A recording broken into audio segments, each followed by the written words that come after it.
நீளிரா திரைப்படமானது அண்மையில் வெளியாகி உலகெங்கும் பல்வேறு வரவேற்புகளை பெற்றிருந்தது. ஈழத்திலிருந்து, அதிலும் குறிப்பாக ஜாழ்ப்பாணத்திலிருந்து இந்தியாவுக்கு சென்று ஒரு இளைஞன் ஒருவர் நீளிரா திரைப்படத்தை இயக்கியிருக்கின்றார். கார்த்திக் சுப்ராஜ் அவர்கள் இந்த படத்தினை தயாரித்திருக்கின்றார்கள். குறிப்பாக இந்த கதையினுடைய கதைக்களமானது 1980களில் இந்திய இராணுவத்துக்கும் இலங்கையில் இருந்த தமிழீழ விடுதலை புலிகள் அமைப்புக்கும் இடையிலான போரின் போது இடம்பெற்ற காட்சிகளை மையப்படுத்தியே இந்த திரைப்பட கதையான அமையப்பட்டிருக்கின்றது. குறிப்பாக தமிழீழ விடுதலை புலிகள் போராளிகளுடைய வாழ்க்கை வரலாறு, அவர்களுடைய தியாகங்கள் என்பவற்றை எடுத்து காட்டுவதாகவும், ஈழத்திலே இந்திய ராணுவம் எவ்வாறான அநீதிகளை இழைத்தது என்பதை ஒரு மறைமுகமாக வெளிப்படுத்தியிருக்கின்றார். குறிப்பாக இந்த திரைப்படம் தொடர்பாக பலரும் தங்களுடைய கருத்துக்களை தெரிவித்திருந்தார்கள். அதுபோல கார்த்திக் சுப்ராஜ் அவர்களும் யாழ்ப்பாணம் இருந்து இங்கிருக்கக்கூடிய மக்களோடு இந்த திரைப்படத்தை பார்த்திருந்தார். அது தொடர்பான காட்சிகளை தற்போது பார்க்கலாம். இது நல்ல தருணம், இப்போ ஒரு நல்ல நேரம். நாங்கள் கலந்துரையாடுறதுக்கான ஒரு சந்தர்ப்பத்தை இப்போ நாங்கள் எல்லாருக்குமே வழங்கலாம். முதல்ல இந்த கலந்துரையாடலுக்காக இங்கே வருகை தந்திருக்கிற இந்த படத்தினுடைய இயக்குனர் சோமிதரன் அண்ணா, உங்களுக்கு தெரியும். அவர் ஏற்கனவே எங்களுக்கு இங்கே மிக முக்கியமான பல ஆவணங்களை எங்களுக்காக செய்த ஒரு ஆள். அதில் குறிப்பாக யாழ் நூலக எரிப்பு தொடர்பான ஆவணத்தை செய்த ஒரு ஆள். நானே அதை அவற்றை அடையாளமாக சொல்கிறேன்டா, மிக முக்கிய வரலாற்று ஆவணத்தை செய்த ஒரு ஆள். அதிலிருந்து இப்போ திரைப்படத்துறையில் அவர் நீளிராவினூடாக உங்களோட பேசியிருக்கிறார். அப்போ சோமி அண்ணா முதலாவது நான் அவரை உங்களோட கலந்துரையாடத்துக்கு தயாராக இருக்கிறார். அதே நேரம் ஒரு திரைப்படம் ஒரு காட்சி வழியாக கதை சொல்கிறது என்றது மிக முக்கியமான விடயம். இந்த திரைப்படத்தினுடைய காட்சி வழி கதையை ஒரு ப்ராப்பராக அதனுடைய கற்றலை கற்று அதனூடாக காட்சி வழி கதையை சொல்கிறதுக்காக சொன்னவரால் உங்களுக்கு தெரியும் பிரதீபன் அண்ணாவும் இதில் படத்தினுடைய சினிமாட்டோகிராஃபர் இதில் இணைஞ்சிருக்கிறார். மிக முக்கியம், என்னதான் இருந்தாலும் ஒரு திரைப்படத்தை கொண்டு வரதில் மிக நுட்பமாக செயற்பட வேண்டிய முக்கியமான நபர் உங்களுக்கு தெரியும். நீங்கள் எல்லாருமே என்னை சந்திக்கிறதுக்கு, அவரை சந்திக்கிறதுக்கும் அவரை பார்க்குறதுக்கும் அவரே வந்திருக்கிறீங்க.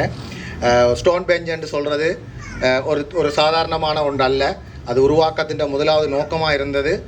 நிறைய நல்ல திரைப்படங்களை, நல்ல திரைக்கதைகளை, படங்களை பேச வேணும் என்றது அவர்களுக்கு மிக முக்கியமான நோக்கமாக இருந்தது. அந்த அடிப்படையில் ஸ்டோன் பெஞ்சை அதனுடைய உருவாக்குனர், அதே நேரம் இந்த படத்தினுடைய தயாரிப்பாளர், ஏற்கனவே எங்களுக்கு பரிச்சயமான பல வெற்றி திரைப்படங்களை இயக்கிய கார்த்திக் சுப்ராஜ் அண்ணாவும் இன்றைக்கு உங்களோட கலந்துரையாடுறதுக்கு வருகை வந்திருக்கிறார்.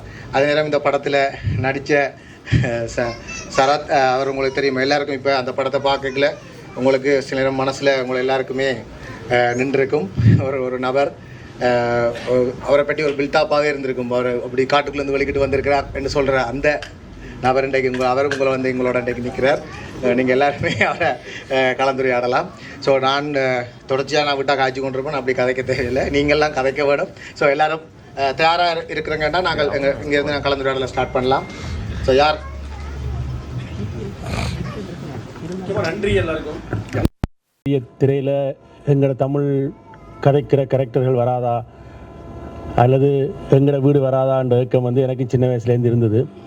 அது உங்களுக்கு எல்லாருக்குமே இருந்திருக்கும்னு நினைக்கிறேன். அதை சாத்தியப்படுத்தணுன்றதான் தமிழ் சினிமாவில் நிறைய பேர் இங்கே போய் நிறைய பேர் அதை செய்யணும்னு நினச்சிருந்தாங்க. பாலுமந்தாசர் என்கிட்ட சொல்லிட்டே இருந்தார், நீ உன்னோட முதல் படம் எங்கட கதையை எடுத்துடு, இல்லையண்டா நீ எங்கட கதையை எடுக்க முடியாமல் போய் என்னால் எடுக்கவே முடியாமல் போச்சு இத்தனை வருஷத்துலன்னு சொல்லிட்டு இருந்தார். ஸோ அதை இன்றைக்கி சாத்தியப்படுத்தியிருக்கிறோம். ஸோ இந்த இடத்துல எனக்கு ரொம்ப விருப்பமாக இருந்தது. இப்போ இந்த சாத்தியப்படுத்துறதுக்கு முக்கியமான காரணம் கார்த்திக் சுப்ராஜ் தான். எப்பயுமே சொல்லிட்டு இருந்தார், நீ எடுத்தால் நீங்கள் இளைஞர் கதை எடுங்க, அந்த கதையை உங்களோட கதையை மெயின் ஸ்ட்ரீமில் கொண்டு வாங்க, மெயின் ஸ்ட்ரீமில் இருக்கிற மக்களுக்கு சொல்லணும். ஒரு தமிழ் சினிமாவோட மெயின் ஸ்ட்ரீம் ஆடியன்ஸுக்கு நாங்கள் கொண்டு வரணுன்றதில் நீண்ட காலமாக சொல்லிகிட்டே இருந்தார். அதுதான் இன்றைக்கி சாத்தியப்பட்டிருக்கு.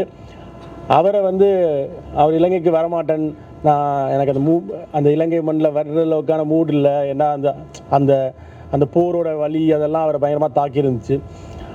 அதனால் வரமாட்டேன்னு சொல்லிட்டு இருந்தால், நான் இப்போ நாங்கள் படம் பண்ணிட்டோம், இப்போ நீங்கள் வரலாம் அப்படின்னு சொல்லி அவரை இங்கே கூட்டி நம்மளோட இந்த மண்ணில் அவரோட சேர்ந்து நின்று எங்களுடைய ஆக்களோட சேர்ந்து படம் பார்க்கணும், அப்போ இருக்கணும்ன்றது தான் ஒரு பெரிய கனவாக இருந்தது. அது இன்றைக்கு சாத்தியப்பட்டிருக்கு. இந்த கதைக்களத்தினுடைய நிலத்திலிருந்து படத்தை பார்த்தல்ன்றது ஒரு வேறு வகையான உணர்வு நிலை. ஸோ அது இன்றைக்கி சாத்தியப்பட்டிருக்கு. அது கார்த்திக்கும் மனம் வந்து இங்கே யாழ்ப்பாணம் வந்ததுக்கு நன்றி.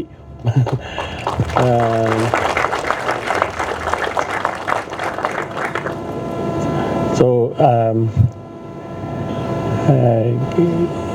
இது வந்து ஒரு ஒரு ஒரு ஒரு ஒரு சரியான தருணமாக இருக்குது. நாங்கள் எங்களோட கதைகளை ஒரு மெயின் ஸ்ட்ரீம் சினிமாவுக்குள்ளே கொண்டு வர்றதுக்கானது. ஏண்டா தமிழ் சினிமாவோடுக்கும் இந்த நிலத்துக்குமான தொடர்புன்றது ஆரம்பத்திலே இருந்தது. தமிழ் சினிமாவினுடைய முதல் கனவு கண்ணி தவமணி தேவி கொக்குவிலோ கொண்டாவிலேருந்து போனவங்க. என்ன தமிழ் சினிமாவின் முதல் கனவு கண்ணி 1940களில் வனமோகனி நடித்தவங்க வந்து இதே இடத்துலேருந்து போனவங்க. அங்கேருந்து தொடர்ச்சி வந்து அதுக்கு பிறகு இங்கே இப்போ சுண்ணாகத்திலேருந்து விசி கோணாதன் போய் ஏவிஎம்னுடைய பழைய படங்களை டைரக்ட் பண்ணார், பல படம் ப்ரொடியூஸ் பண்ணார். அதுக்கு பிறகு பாலுமந்திராசர் வந்தார். இப்போ கடைசியாக ஜெயபாலன் வரைக்கும் நிறைய பேர் தொடர்ச்சியாக அந்த ஈழத்திலேருந்து போய் அங்கே சினிமாவில் வேறு தளங்களில் கால் ஊன்றிட்டு இருக்காங்க. ஆனால் எல்லாட்டையுமே இருந்த ஒரு கனவு எங்களுக்கான ஒரு எங்கட கதை அந்த சினிமாவுக்குள்ளே வரணும்ன்றது. அது இந்த எல்லாருடைய அந்த ஆசையினுடைய திரட்சியாக தான் இது நடந்திருக்குன்னு நினைக்கிறேன். கார்த்திக் எல்லாருக்குமே இது வந்து ஒரு ட்ரீம் ஃபில்மாக இருந்துச்சு. ஏன்னா நான் நிறைய படம் ப்ரொடியூஸ் பண்ணியிருக்கோம். இது வந்து ஐ திங்க் ஸ்டோன் பெஞ்ச் ஒரு 18th ஃபில்ம்னு நினைக்கிறேன். பட் ஆனால் வந்து இது வந்து ரொம்ப ஒரு பர்சனலி எல்லாருக்குமே ஒரு பேஷனேட்டான ஒரு படமாக ரைட் ஃப்ரம் த ஸ்கிரிப்ட் ஸ்டேஜ்லேருந்து ஒரு எல்லாருக்குமே இருந்துச்சு. ஏன்னா இதுதான் ஒரு ஈழ சினிமாவை வந்து ஒரு மெயின் ஸ்ட்ரீம் ரிலீஸாக பண்ணணும். அதாவது இந்தியாலையும் அவுட் ஆஃப் இந்தியாலையும் ஓவர்சீஸ்லேயும் வந்து இதை வந்து மற்ற தமிழ் படங்கள் ரிலீஸ் பண்ணுற அளவுக்கான ஸ்கோப் கொடுத்து ரிலீஸ் பண்ணணும். அதுக்கேற்ற மாதிரி அந்த படமும் ஒரு மெயின் ஸ்ட்ரீமாக இருக்கணும் அப்படின்றதுல ரொம்ப கீனாக ஒவ்வொருத்தருமே ஒர்க் பண்ண ஒரு விஷயம். ஸோ அதுக்கேற்ற மாதிரி சோமிதரன் வந்து இந்த கதையை ஃபஸ்ட்டு சொன்னப்போ எனக்கு இதுக்குள்ளே டெஃபினட்டாக இது வந்து ஒரு வார் ஸ்டோரி. ஏன்னா நம்ம வேர்ல்டு வார் 2 பற்றி நான்லாம் தெரிஞ்சுக்கிட்டதே வந்து வார் ஃபிலிம்ஸ் பார்த்து தான். ஸோ அந்த மாதிரி வந்து ஒரு ஈழப்போர் குறித்த ஒரு ஒரு வார் ஃபிலிம்கான ஸ்டோரியும் இருந்துச்சு. அதே நேரத்தில் ஒரு த்ரில்லர் அப்படின்ற ஒரு ஜோனுக்குள்ளே ஒரு சர்வைவல் த்ரில்லர் ஜோனுக்குள்ளே இருந்தனால இதை நம்ம பண்ணலான்ற மாதிரி சொல்லி வந்தோம். ஸோ பல பிரச்சனைகள் இருந்துச்சு ரிலீஸ்க்கு முன்னாடி. நான் சொல்கிறது வந்து பிஸ்னஸ் வைஸ். பட் ஆனால் அது எல்லாத்தையுமே உடச்சி அந்த தயக்கத்தெல்லாம் உடச்சி இப்போ ரிலீஸ் ஆகி நல்லபடியாகவே போயிட்டுருக்கு. டெஃபினட்டாக நாங்கள் இந்த படத்தை வந்து பயங்கரமாக ஒரு மிகப்பெரிய கலெக்ஷன் அதெல்லாம் பார்த்துடணுன்ற எண்ணத்துக்காக பண்ணல. இதோட மெயின் மோட்டிவ் வந்து இதான், ஒரு இளம் ஃபில்ம் மேக்கர், இளம் ஆர்டிஸ்ட் அவங்களுக்கு ஒரு மெயின் ஸ்ட்ரீம் இந்தியன் சினிமாவில் ஒரு ஸ்பேஸ் க்ரியேட் பண்ணணும். அதுக்கான ஸ்டார்ட்டாக இருக்கணும் நீலிரா அப்படின்றது தான் எங்களோட motive. And I think we have already succeeded in that thing because நிறைய பேர் இப்போ படத்தை பற்றி பேசிகிட்டு இருக்காங்க. டெஃபினட்டாக ஒரு தேட்ரிக்கல் ஸ்பேஸ் அப்படின்றதே ஒரு பயங்கர காம்படிட்டிவான ஸ்பேஸ். ஏன்னா ஒவ்வொரு வாரமும் ஒரு பெரிய ஸ்டார் படம் வரும், இல்லை வேறு ஏதாவது ஒரு படம் வரும், ஒரு கமர்ஷியலான படம் வரும், ரொம்ப ஜாலியான ஒரு படம் வரும். அப்படின்றப்போ ஆடியன்ஸ் வந்து இந்த மாதிரி படங்களை பார்க்க வைக்கிறதுக்கு ஒரு டைம் எடுக்கும். ஸோ இந்த மாதிரி படங்களுக்கு நான் சொல்கிறது நீலியா மட்டும் இல்லை, இந்த மாதிரி இண்டி ஃபிலிம் ஜோனில் இருக்க எல்லா படத்துக்குமே ஒரு ஸ்பேஸ் தேவை. ஸோ ரொம்ப போராடி அந்த ஸ்பேஸை க்ரியேட் பண்ணிட்டே இருக்கும். ஸோ ஸ்லோவாக வந்து it has also reached many people. And எங்களுக்கு வந்து ரொம்ப பெருமைப்பட வேண்டிய விஷயம் என்னென்னா, இப்போ என்ன நானே ஒரு 10 படம் பண்ணிட்டேன். எனி ஃபில்ம் தமிழ் சினிமாவில் வரும்போது ரிவ்யூவர் சைட்லேருந்தும் ஆடியன்ஸ் சைட்லேருந்தும் ஏதோ ஒரு மிக்சட் ரிவ்யூ வந்துகிட்டே தான் இருக்கும். எனக்குலாம் அப்படி தான் இருக்கும். பட் ஆனால் ஒரு டெபியூ ஃபிலிம் டைரக்டருக்கு இந்த மாதிரி ஒரு ஓவர்வெல்மிங்லி பாசிட்டிவ் ரிவ்யூஸ் எல்லாமே வந்து 4 stars கொடுத்த I think in the recent time Somitharan have achieved that with this film. So அங்கே வந்து இருக்கிற எந்த ரிவ்யூவர்ஸுமே சரி, எல்லாமே எல்லா படத்தையும் கழுவி ஊற்றுற ரிவ்யூவர்ஸ்லேருந்து எல்லாமே வந்து இது பண்ணுற எல்லாருமே டெக்னிக்கலாகவும் சரி, கதைகளாகவும் சரி, ஃபில்ம் மேக்கிங் கிராஃப்டாகவும் சரி, அந்த ஸ்டோரியாகவும் சரி, எல்லாத்தையுமே ரொம்ப ப்ராப்பராக அந்த படத்தை அனலைஸ் பண்ணி பேசியிருக்காங்க. பார்த்த ஆடியன்ஸுமே நாங்கள் ஜென்ரலாக உங்கள் தேட்டர் விசிட்ஸ் அங்கேயுமே தேட்டர் விசிட்ஸ்லாம் போனாங்க. ஸோ அவங்க பார்த்த எல்லாருக்குமே வந்து இந்த படம் வந்து ஒரு இட்ஸ் அ வெரி ஒரு கிளாசிக். நிறைய ரிவ்யூஸில் வந்து I think even North Indian media, பாம்பேயில் இருக்கிற மீடியா பீப்புள் கூட படம் பார்த்துட்டு they are all like praising. So அந்த வகையில் as a film maker, I think Somitharan has made a name already in both Eelam cinema and Indian cinema. So which is a big success for us, for me personally. So thank you all and for coming here and watching the film. வந்து தமிழ்நாட்டிலேருந்தும் நடிச்சிருக்காங்க, எங்களோட இடத்துலேருந்து நடிச்சிருக்காங்க. நிறைய அதாவது எவ்வளவு மேக்ஸிமமாக எங்கள் ஆட்கள் நிறைய பேர் எவ்வளோ மேக்ஸிமம் பார்ட்டிசிபேட் பண்ணணும் என்று நான் நினச்சிருந்தேன். ஸோ அந்த வகையில் வந்து இதோட சினிமோட்டோகிராஃபர் பிரதீபன், ஸோ அவர் வந்து பாலு மகேந்திரா சாருக்கு பிறகு நான் நினைக்கிறேன் பூனேக்கு போய் பூனே ஃபிலிம் இன்ஸ்டியூட்டில் சினிமோட்டோகிராஃபி படிச்சுட்டு வந்த ஒருத்தருங்கிற இந்த ஈழ மண்ணில் இருந்து.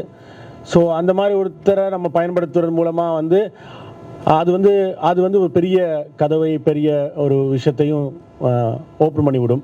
ஸோ இதோட சினிமோட்டோகிராஃபரும் ஈழத்து ஆள்ன்றது முக்கியமான விஷயம். ஏன்னா நிறைய பேர் என்ன சொல்லுவாங்கன்னா, இப்போ இங்கே படம் பண்ணக்கூடிய நண்பர்கள்லாம் வந்து டெக்னிக்கல்லாம் அங்கேருந்து ஆக்கெல்லாம் எடுத்தால் மட்டும்தான் இங்கே வந்து இது வரும் அப்படின்னு சொல்லிட்டு இருப்பாங்க.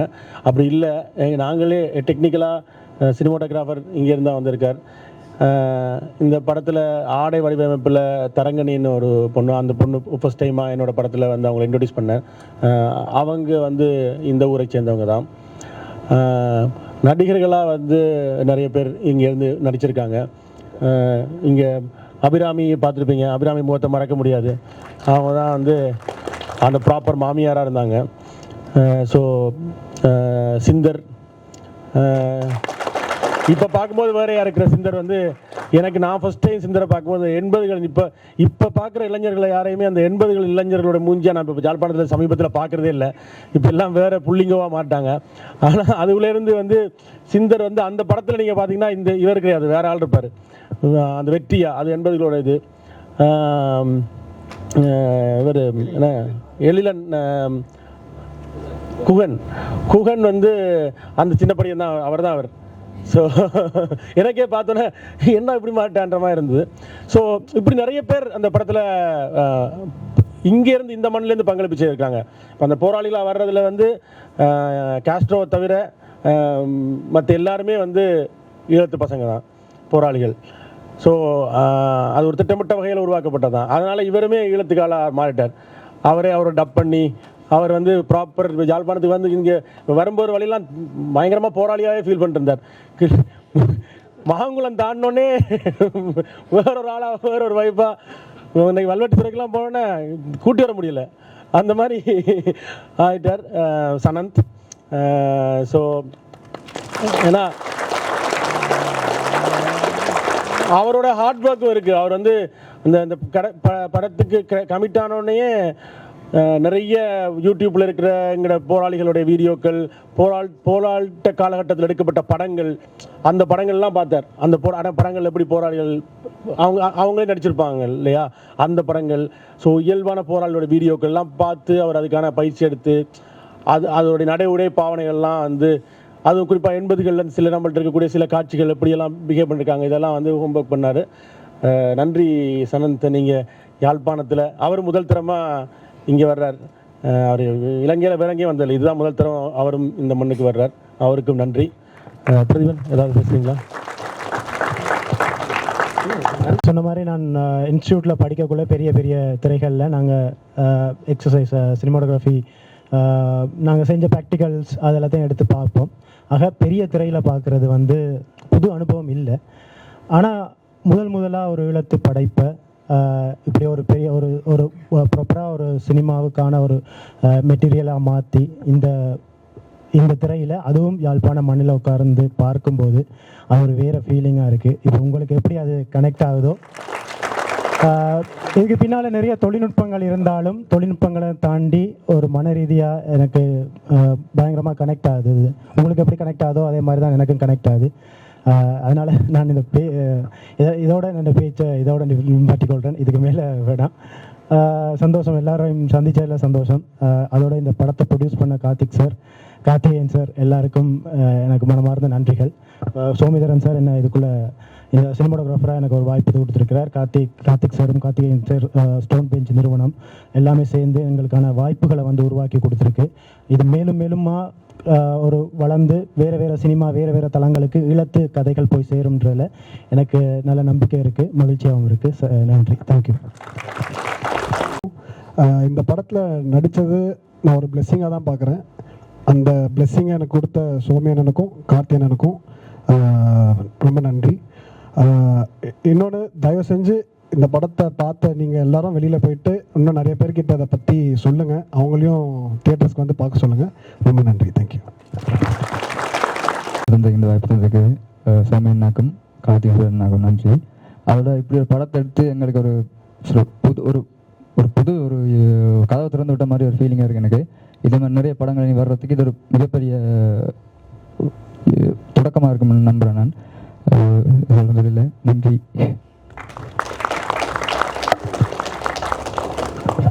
அனைவருக்கும் வணக்கம். இந்த படத்தில் எனக்கு ஒரு வாய்ப்பளித்த சோமிக்கு எனது நன்றி. எனக்கு சோமி 2015 நண்பர். எனக்கு இந்த படத்தை பார்த்தப்போ அப்பாடான் இருந்துச்சு. ஏன்னா தமிழ் சினிமா, எங்களோட ஈழத்து சினிமா, அதாவது ஈழத்து கதைகள், ஈழத்தில் ஒரு இயக்குனர், ஈழத்தில் இருந்த ஒரு கேமராமேன் இப்படி வர்றது வந்து இது ஒரு நான் ரொம்ப நாளாக இப்படி ஒன்று கிடைக்காதான்னு பார்த்துட்டு இருந்த விஷயம். எனக்கு இதை பார்த்ததுமே எனக்கு I was so surprised and I was so happy. நான் உண்மையில் பாலு மகேந்திரா சாருக்கு பிறகு சோமி நான் உங்களை தான் பார்க்குறேன், எங்களோட நம்பிக்கை நட்சத்திரமா. அண்ட் கார்த்திக் சுப்ராஜ் சாருக்கு ரொம்ப நன்றி. எங்களோட கதைகளை வந்து நீங்கள் உலகத்துக்கு சொல்ல வந்து துணிஞ்சதுக்கு ரொம்ப ரிஸ்கியான விஷயம். அண்ட் எங்களில் ஒருத்தருக்கு நீங்கள் வந்து ஒரு பிளாட்ஃபார்ம் உருவாக்கி கொடுத்துருக்குறீங்க, ரொம்ப நன்றி. அண்ட் இதில் வந்து நிறைய ஈழத்து கலைஞர்கள் வந்து பார்ட்டேக் பண்ணியிருக்காங்க, எல்லோரோட டேலண்ட்ஸும் வந்திருக்கு.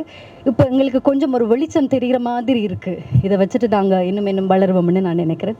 நன்றி. நீங்கள் தயவு செய்து இந்த படத்தை பற்றி போய் சொல்லுங்கள், சோஷியல் மீடியாவில் எழுதுங்க. அதுதான் நீங்கள் இதுக்கு கொடுக்குற நாங்கள் எத்தனையோ தமிழ் சினிமாவை நாங்கள் ஈழத்து தமிழர்களாக நாங்கள் நிறைய வளர்த்து விட்டுருக்கோம். ஸோ எங்களோட கதைகளை நாங்கள் பேசுகிறப்போ, எங்களோட கதைகளை வந்து நாங்கள் சொல்கிறப்போ நாங்கள் இன்னும் எவ்வளோ எனர்ஜெட்டிக்காக வந்து அதை பங்களிப்பு செய்யணும். ஸோ ப்ளீஸ் இதை வந்து ஸ்ப்ரெட் பண்ணுங்கள். இந்த படத்தை பற்றி எவ்வளோ தரமான படம், தயவுசெய்து இந்த படத்தை பற்றி நீங்கள் நிறைய பேருக்கு சொல்லுங்கள். அது வந்து இன்னும் நாங்கள் வளர வாய்ப்பளிக்கும். நன்றி.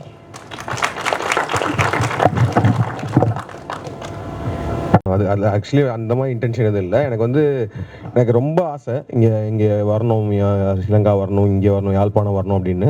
பட் ஆனால் வந்து ஜென்ரலாக அது வந்து ஒரு டூரிஸ்ட்டாக வர வேணாம் அப்படின்ட்டு மட்டும் யோசித்தேன். ஒன்று நம்ம படம் வந்து இங்கே வந்து நம்ம ஷூட் பண்ணும் போது வரணும், இல்லைன்னா நம்ம ஒரு படத்தை ப்ரொடியூஸ் பண்ணி அதை வந்து இங்கே வந்து இந்த மக்களோட உட்காந்து தேட்டரில் பார்க்கணும். இந்த ரெண்டில் ஏதாவது ஒன்று தான் பண்ணணும்னு நினச்சிருந்தேன். அது நீலினால சாத்தியப்பட்டதுனால தான் ஃபஸ்ட் டைமாக வந்தேன். I am so feeling very very happy for it. Thank you.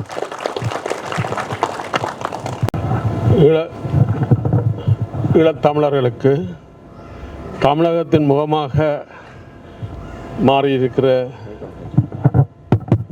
ஈழத்தமிழர்களின் மனதில் தமிழகத்தின் முகமாக மாறியிருக்கிற தோழர் கார்த்திக் சுப்ராஜா அவர்களுக்கு என்னுடைய வாழ்த்துக்கள். சோமிதரன் வந்து சும்மா இருந்து இந்த படத்தை எடுக்கல, ஒரு 15-20 வருஷமாக யுத்தக்கால நிருபராக இருந்திருக்கிறார். யுத்தம் பற்றி யாழ் யுத்தத்தின் ஆரம்பமாக இருந்த யுத்தத்துக்கு தவிர வேறு வழியில்லை என்று எங்களை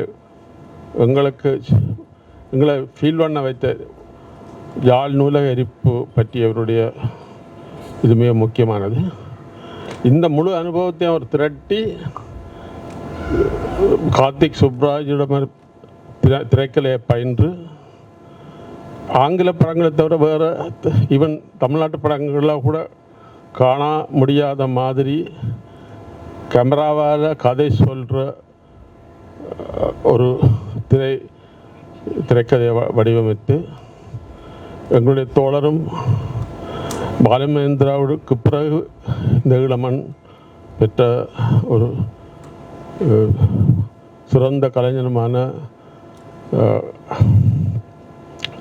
பிரதீபனம் சேர்ந்து இந்த படத்தை எங்களுக்கு தந்திருக்காங்க. இது வந்து ஈழத்துக்கு மட்டுமல்ல தமிழகத்திலும் வந்து திரைமொழியில் ஒரு வரலாற்றை சொன்ன முதலாவது படம் என்று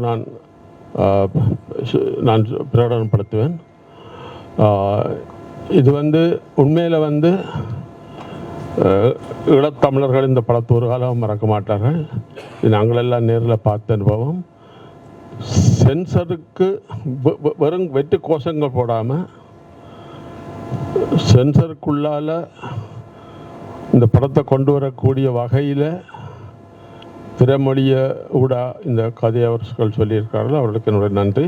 இது ஒரு முன்னுதாரணமாக இருக்கும். இது ஒரு 1000 வருஷத்துக்கு எங்களுடைய கதைகளை சொல்கிறதுக்கு ஒரு முன்னுதாரணமாக இருக்கும். நன்றி. முந்தைய யுத்த காலம் எப்படி இருக்குமென்று சொன்னது தாண்டி இப்போ எங்களுக்கு அதை நேரில் வாக்கியங்கள் ஒரு வேறு லெவல் எக்ஸ்பீரியன்ஸாக இருக்குது எங்களுக்கு உண்மையிலேயே. இது உங்களோட படம் என்றதை தாண்டி இது எங்களோட படம் என்று சொல்லிக்குள்ள ஒரு கர்வமாக இருக்குது. நான் பெருமைப்படுறேன் இந்த படத்தை நினச்சி. இன்னும் நீங்கள் சிறந்த படங்கள் நல்லா எடுக்கிறதுக்கும் எங்களோட பெஸ்ட் விஷயம் சொன்னால் உண்மையிலேயே படம் நல்லா இருந்தது. இன்னும் கொஞ்சம் நேரம் கூட எடுத்துருக்கலாமோன்ற ஒரு ஃபீலாக இருந்தது படம் இதோட முடிஞ்சதை தாண்டி. தேங்க்யூ.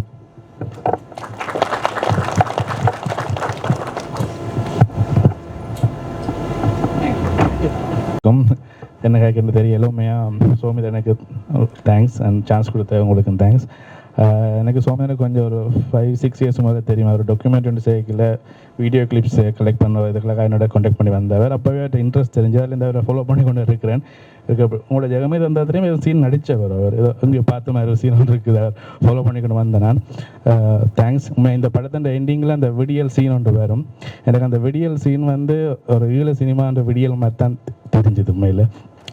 அந்த இருட்டு மாதிரி தான் இந்த ஈழ சினிமா பயங்கர கஷ்டப்படணும். இப்போ இங்கே இருக்கிற நிறைய பேருக்கு வந்து சினிமாலேயே சாதிக்கணும்னு நான் கூட வந்து இப்போ நான் ஒரு ஸ்டூடியோ ஃபோட்டோகிராஃபராக இருக்கிறேன். பட் எல்லாருக்கும் ஒரு ஆசை இருந்திருக்கும். பட் சான்ஸே ட்ரை பண்ணலான்ற இந்த இடத்துலேருந்து இப்போ ட்ரை பண்ணி ஒரு ஆள் வந்து சக்சீட் ஆகிறது வந்து உண்மையில் ப்ரௌடாக இருக்குது. இப்போ சில எங்களால் செய்ய முடியாத விஷயங்கள் எங்களோட பிள்ளைகள் செய்யும்போது சந்தோஷமாக அதே மாதிரி தான் உண்மையாக இவர் வந்து என்னோட வயசு கூட ஒன்றும் தெரியல. பட் எனக்கு இவர் செய்யும்போது பார்க்கல வந்து அவ்வளோ சந்தோஷமாக இருக்குது.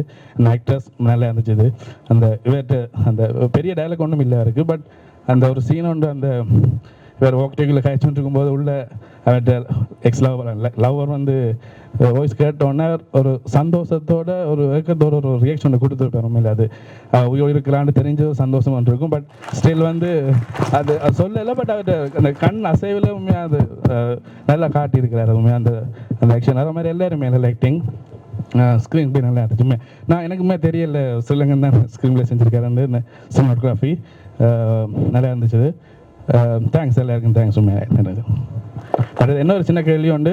அடுத்த ப்ரொஜெக்ட் என்ன மாதிரி என்று எதுவும் ஐடியா இருக்குது? இப்போ டூ ஏர்லி தான் கேட்குறது. பட் கொஞ்சம் சொன்ன எங்களுக்கு ஐடியா இருக்குது. ஓகே ஓகே இதுதான் ஐடியா இருக்குது. என்ன மாதிரி அதுவும் உண்மையாக ஒரு சின்ன ஒரு இது உண்டு.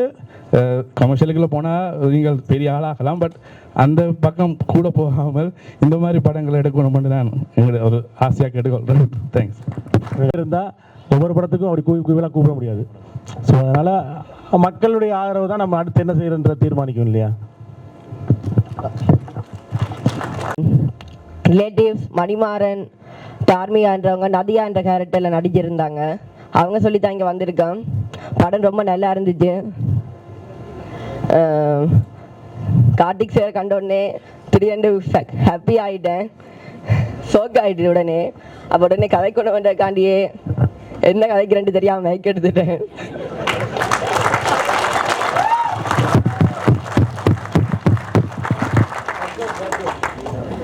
ஏன்னா ரெட்ரோ மூவியெல்லாம் எனக்கு ரொம்ப பிடிக்கும். இதில் அதோட வாய்ஸ் அண்ட் சேருண்ட ஒரு பாட்டு இருந்துச்சு, கல்யாண பாட்டு. அதுவும் ரொம்ப நல்லா இருந்துச்சு. மொத்தத்தில் படமே நல்லா இருந்துச்சு. தேங்க்யூ. வளர்ந்துருவோம். அந்த பாட்டினுடைய இசை அமைச்சது வந்து பத்மயன். கிட்டத்தட்ட திடீரென ஒரு நாள் இரவு வந்து 10 மணிக்கு பேச ஆரம்பித்து அப்படியே மியூசிக் பண்ணி 3:30 மணிக்கு முடித்தோம் அந்த இசையை. பத்மயன் வந்து இந்த மாதிரி ஒரு கதை வந்து ஒரு 6-7 வருஷங்களுக்கு முன்னாடி சொல்லியிருந்தார்.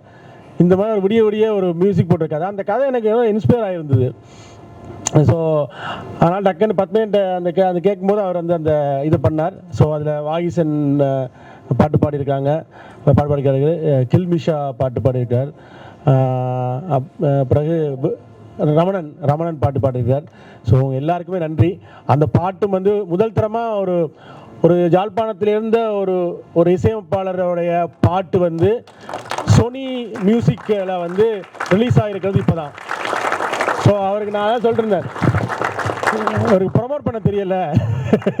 ஒரு சோனி மியூசிக் வந்து யாழ்ப்பாணத்தில் இருக்கிற ஒரு படியனுடைய இசையமைப்பாளோட பாட்டை வந்து முதல் தடவையாக போட்டிருக்காங்கன்றதை வந்து ப்ரொமோட் பண்ணுங்க, உங்களுக்கு அது பெரிய விஷயம் அப்படின்னு சொல்லியிருந்தேன். ஸோ அவர்கிட்ட ஒரு பெரிய நல்ல இசையமைப்பாளர் இருக்கிறார். ஸோ யாழ்ப்பாணத்தில் வந்து ஏற்கனவே மதிசன் எஸ்டாப்ளிஷ் ஆனவர். ஸோ இதில் ஜிகர்தான் டப்ளெக்ஸில் அவர் ஒரு பாட்டுக்கு லிரிக்ஸ் எழுதியிருப்பார் மதிசன். ஸோ எனக்கு 2 சாய்ஸ் தான் இருந்துச்சு, மதிசன்டே பத்மையான்ட்டு. மதிசன் வந்து போராட்டத்தில் பிஸியாக இருக்கிறதுனால ஸோ நான் வந்து பத்மையன்ட்ட இந்த பாட்டை கேட்கலாம்னு நினச்சி இந்த பாட்டை இது பண்ணேன். ரொம்ப மிக மகிழ்ச்சியான விஷயம் என்னென்னா, முடிந்த அளவுக்கு இதில் வந்து எங்கட ஊராக்கள் எங்கட பொடியல் எல்லாரும் வந்து எங்கட படத்தில் வந்து கண்ட்ரிபியூட் பண்ணுறது இருக்குல்ல, அது ஒரு முக்கியமான விஷயம். நான் வந்து கார்த்திக்கு திரும்ப நன்றி சொல்கிற விஷயம் தான். இது வந்து நம்ம எங்கள்கிட்ட ஒரு பொது புத்தியில் ஒன்று இருக்குது. எல்லாம் வந்து வெளியிலேருந்து யாராவது வந்தால் நல்லா இருக்கும், எங்கள் ஆக்கள்கிட்ட ஒன்றுமே இல்லைன்ற மாதிரி ஒன்று இருக்கும். இல்லை, எங்கள் ஆக்கள்கிட்ட இருக்குது.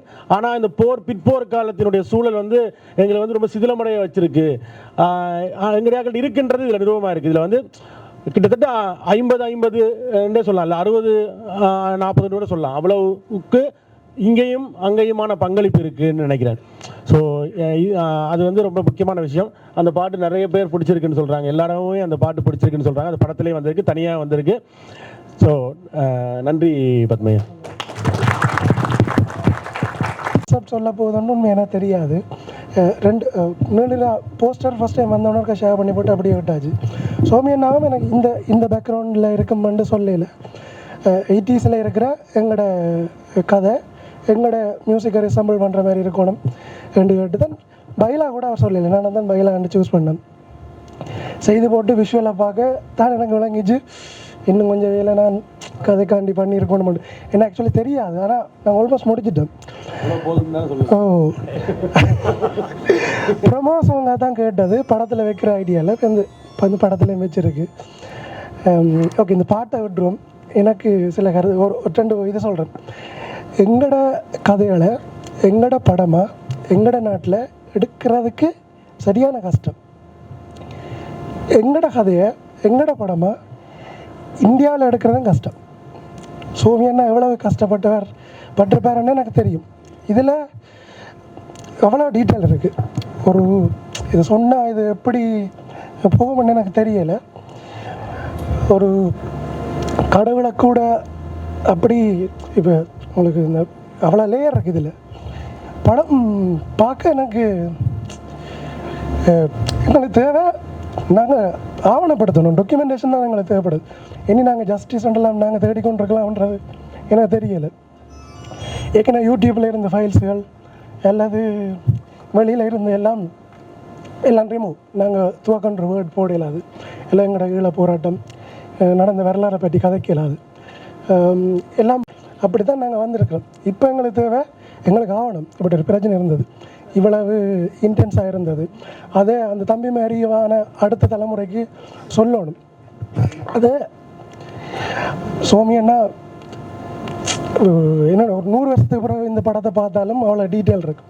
இவ்வளோ விஷயம் நடந்திருக்கு, இவ்வளோ பிரச்சனை இருந்திருக்கு என்று தெரியும்.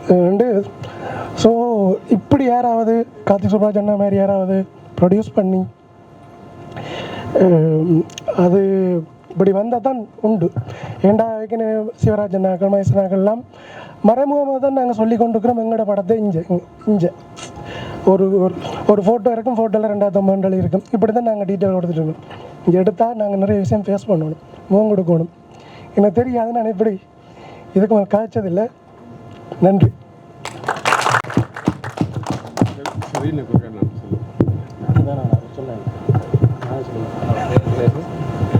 தம்பி தேங்க்ஸ்டா.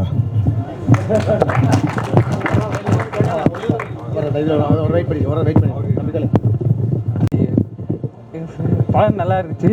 அதோட படம் பார்க்குறது அது செஞ்சாக்களோட இருந்து பார்க்குறது அது லைஃப் டைம் வாட்சிங் லைஃப் அது மாதிரி நல்லா இருந்துச்சு. அடுத்து இந்த ட்ரெய்லர் பார்த்த அப்புறம் ட்ரெய்லரில் வந்தாக்கலாம் எங்களை மாதிரி ஆக்கள் இருந்தேன். அப்புறம் இங்கே வந்தோடனே யாரை பார்த்தாலுமே இந்த படத்தில் நடிச்சிருப்போமோ அப்படிதான் யோசிச்சுட்டு இருந்தேன். பார்த்தா அவன் உண்மையிலே இந்த படத்தில் நடிச்சிருக்கிறா. அது ஏதோ எடிட்டர் அவரெல்லாம் வந்து பக்கத்தில் இருந்துட்டு வந்து எழும்பி அதில் நிற்கிறாரு. அது என்ன சொல்லுதுண்டா, இப்போ எங்களை மாதிரி எங்களுக்குள்ளேயுமே ஒரு ஆக்டர் எடிட்டர் இப்படி இருக்கலான்ட்டு ஒரு அந்த சாத்தியக்குறை கூட்டி காட்டியிருக்கு. எங்கள் ஏரியாவில் இங்கே யாழ்ப்பாணத்தில் இப்படி இந்த சினிமா இந்த மாதிரியான இதை கொஞ்சம் சீரியஸாக சொன்னாலே வீட்டையெல்லாம் நெஞ்சில் ஆகி வச்சுருக்கேன். இதெல்லாம் சரி அது டாக்டர் என்ஜினியர் அந்த வேறு ஒன்றுமே இங்கே. ஆனால் இப்போ நீங்கள் இப்படி ஒரு படம் பண்ணுறதால ஓகே அதுவுமே ஒரு ஃபீல்டு, அதுவுமே என்ன சொல்கிறது ஒரு அதுவுமே சாத்தியம். அப்படி ஒரு ஃபீல்டுமே இண்டஸ்ட்ரி அப்படி என்ற ஒரு இது வந்திருக்கு. மற்றது உங்களோட படங்கள் கனகாலமாக பார்த்துட்டு இருக்கு. இப்போ இலங்கை எங்களுடைய ஆக்களங்களை பற்றி படம் வைக்கிறீங்க, அதுக்கு எஃபர்ட் போறீங்கன்றது உண்டு. நீங்கள் மதுரைக்காரர் தானே, நீங்கள் அப்படி எஃபர்ட் போகிறீங்க போகிறீங்கன்றது ஒரு மாதிரி நல்லா இருக்குது. என்ன சொல்கிறது உங்களுக்கு சம்மந்தம் நான் கனகாலமாக பார்த்துருக்கேன்.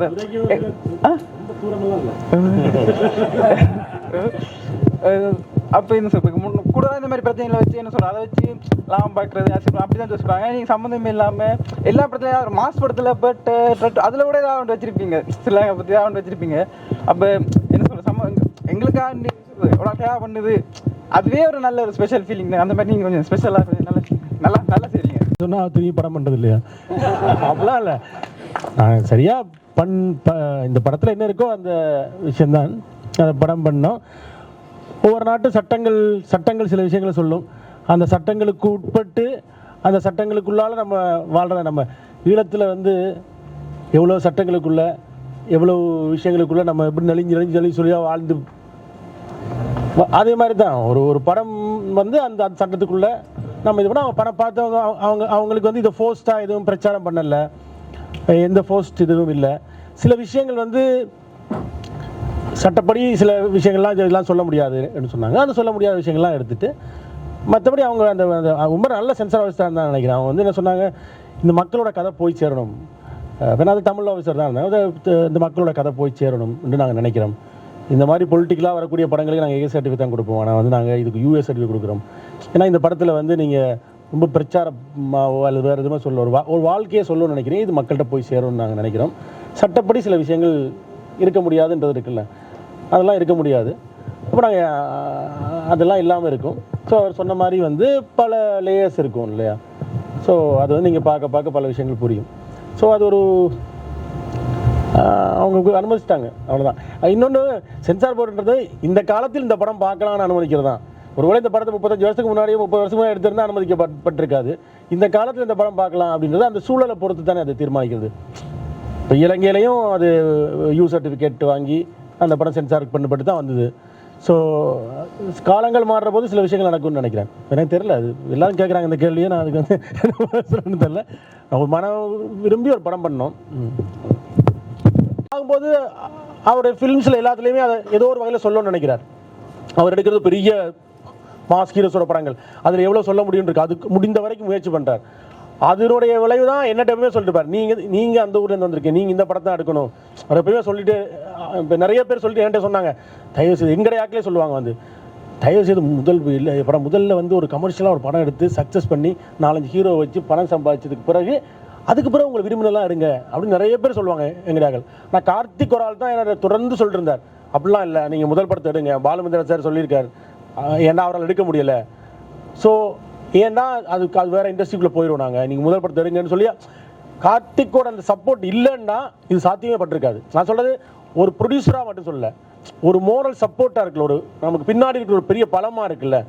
எப்பயுமே ஒரு போராட்டத்துக்கு பின்தளம் தேவைன்னு சொல்லுவோம்ல, அப்படி ஒரு பின்தளமாக வந்து அவர் இருந்தது தான். நான் ஒரு படம் போட்டு ப்ரொடியூஸ் பண்ணுறாருன்ற அந்த இடத்த சொல்லவே இல்லை. அது வந்து ஸ்டோன் பெஞ்ச் நிறுவனம், கார்த்திகேயன், கல்யாண் இவங்கெல்லாம் சேர்ந்து அதை முடிவு பண்ணி அது அவங்க எல்லாருமே அந்த மாதிரி ஒரு பெரிய ஹெல்ப்பை பண்ணாங்க. ஆனால் இவர் அதை தாண்டி வந்து ஒரு ஃப்ரெண்டாக ஒரு ஃபில்ம் மேக்கராக அவர் வந்து சப்போர்ட் பண்ணது இருக்குல்ல, இது எடுக்கணுன்ற அது ஒரு முக்கியமான விஷயம் நான் பார்க்குறேன். ஸோ இதுதான் வந்து சாத்தியப்பட்டிருக்கு. ஸோ நம்ம சென்சார் இது எல்லாத்தையும் இது தாண்டி இந்த படத்தை கொண்டு வந்து நிற்கிறன்றதுக்குல, இந்த யாழ்ப்பாணத்து வரைக்கும் அவர் வந்து நிற்கணுன்றது இருக்குல்ல, அதுதான் வந்து இங்கே கொண்டு போய் எப்படியா சேர்த்துடணுன்றது இருக்குல்ல, அதுதான் இதெல்லாம் இந்த தடையெல்லாம் தாண்டி வந்திருக்கு. என்னை பொறுத்த வரைக்கும் இந்த சென்சார் நம்ம சொல்கிறது வந்து வெளிப்படையான தடை தான். அது இல்லாமல் இன்விசிபிள் தடை தான் நிறைய இருக்குது. ஸோ அது வந்து ரொம்ப முக்கியமான விஷயமா நான் பார்க்குறேன். அது வந்து நிச்சயமாக வந்து நிறைய பேருக்கான ஓப்பனிங்காக இருக்கும். இங்கேருந்து படம் பண்ணுறாங்க, இப்போது இவங்க போராட்டம் பண்ணுறாங்க, ஐபிசி பாஸ்கரன் ப்ரொடக்ஷனில் போராட்டம் படம் பண்ணுறாங்க. இந்த மாதிரி நிறைய படங்கள் இப்போ அந்தோனி படம் வந்தது. அந்தோனி படத்தோட இயக்குனராக இருந்த ஜெனோசன் வந்து இந்த படத்தில் என்னோட அசிஸ்டன்ட் டைரக்டராக ஒர்க் பண்ணவர். ஸோ அப்போ அதான் சொல்கிறேன், நம்ம படம் வர்றதுக்கு நீ அசிஸ்டன்ட் டைரக்டராக ஒர்க் பண்ணி ஒரு படம் ப்ரொடியூஸ் பண்ணி ரிலீஸ் பண்ணிட்டான்னு. ஸோ அந்த படம் ஒரு டெக்னிக்கலாக நல்லா இருக்குது அப்படின்னு பேசப்படுது. இப்போது போராட்டம் படத்தோட போஸ்டர்ஸ் பார்த்தேன், சாங்ஸ் பார்த்தேன். அந்த போஸ்டர்ஸ் எல்லாமே ஒரு நமக்கு ஒரு ஒரு ஒரு நம்பிக்கை தர்ற மாதிரி இருக்குது அந்த போஸ்டர்ஸ் எல்லாம். ஸோ இது எல்லாத்துக்குமான ஒரு பெரிய ஓப்பனிங்கோட நம்ம ஒரு பெரிய சிவர் நமக்கு முன்னாடி இருந்துகிட்டே இருந்துச்சுல்ல, அந்த சிவரை வந்து இந்த படத்தில் தகர்த்து உடைக்கணும் அப்படின்னு நினச்சிருந்தோம். ஸோ அதுதான் இப்படிப்பட்ட எல்லா நோக்கமும் தான் அதை சாத்தியப்படுத்தியிருக்கு. ஸோ அதுதான் வந்து சென்சாருக்குள்ளாலே வர வச்சிருக்குன்னு நினைக்கிறேன். ஒரு நல்ல படத்தினுடைய நல்ல படம் வந்து அதை செய்யும்னு நினைக்கிறேன். தெரியல ஏன் வந்து எனக்கு புரியாத ஒரு பதில் வந்து, ஏன் வந்து இங்கே யாழ்ப்பாணத்தில் ரிலீஸ் ஆன ஷோக்குமே வந்து இந்த மாதிரி வந்து ரொம்ப இவங்கலாம் ஆக்சுவலி கடந்த 2 நாளாக வந்து இதை புஷ் பண்ணிட்டு இருக்காங்க.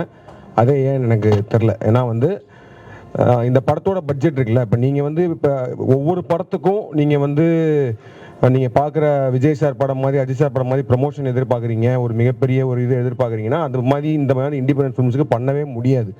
அவங்களோட சத்துக்கு ஒரு ப்ரமோஷன் பட்ஜெட்டுன்றது வந்து ரொம்ப ரொம்ப கரெக்டாக அந்த படத்துக்கு எவ்வளோ பண்ண முடியுமோ அதெல்லாம் பண்ணி அதில் மேக்ஸிமம் புஷ் பண்ணியிருக்கேன். ஏன்னா வந்து இந்த படத்துக்கு வந்து நாங்கள் ட்ரெய்லர் லான்ச் பண்ணும்போது தமிழ் சினிமாவில் இருக்கிற டாப் டைரக்டர்ஸ் எல்லாரும் வந்து இந்த படத்தை பார்த்துட்டு படத்தை பற்றி பேசியிருக்காங்க.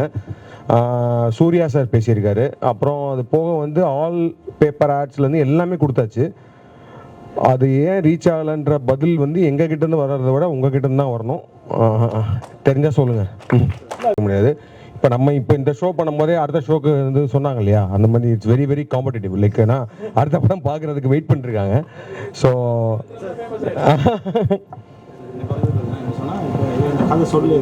நான் ஷோமி பிலீவ் பண்ணேன்னா வந்து நான் சொன்னேன் இல்லையா, this is my first trip to Sri Lanka. So ஆனால் இதுக்கு முன்னாடியே நான் வந்து இலங்கை எப்படி இருக்கும், ஈழம் எப்படி இருக்கும், அந்த வார் எப்படி நடந்துச்சு அப்படின்றத இந்த படத்துக்காக இல்லை, நானும் ஷோமியும் பல வருஷமாக ஃப்ரெண்ட்ஸு. ஜென்ரலாக பேசும்போது அவர் மூலமாகவே நான் வந்து விஷுவலாக பார்த்துட்டேன் நிறையா. ஸோ அது படத்தில் வந்து அவர் காமிச்சது வந்து இது கம்மி தான், அது நிறையா வந்துருச்சு. Okay, thank you.